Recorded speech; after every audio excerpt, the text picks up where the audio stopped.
After my grandparents died in a car crash, their lawyer said I was the only heir to their $26 million fortune. Can you imagine losing the only two people who ever truly loved you, only to discover they've left you an unimaginable fortune? Which then turns your entire biological family into a pack of greedy strangers, ready to tear you apart for a piece of the pie. That's what happened to me, Natalie. Just 6 weeks ago, I was a 27-year-old kindergarten teacher, living paycheck to paycheck in a tiny apartment. Now, well, it's a whole different story. Growing up, my parents were always physically there, but emotionally, they were miles away. My dad, Richard, was obsessed with climbing the corporate ladder, working 60-hour weeks. My mom, Diane, spent her time networking with all the right people. Family dinners were rare, and when they did happen, my parents were usually distracted by work calls or planning their next social event. They provided the basics, sure, but warmth and guidance were always in short supply.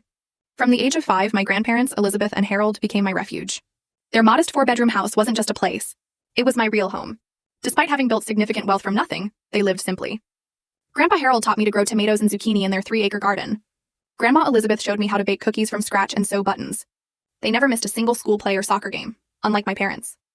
My grandparents started Alexander Logistics in their garage in the 70s with just one truck and a dream. By the time I was born, it was a regional powerhouse. Yet, you'd never know it by looking at them. Grandpa drove the same pickup truck for 20 years. Grandma clipped coupons. Their philosophy was clear.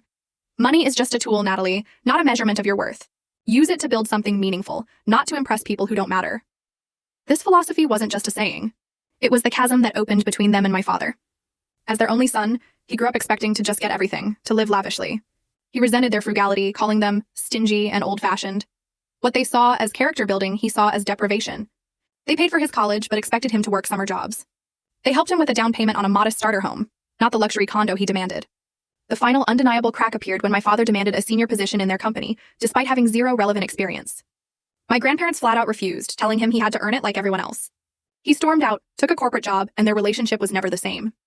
With me, they took a different path. They paid for my education, allowing me to graduate debt-free, but always encouraged me to follow my passion over profit.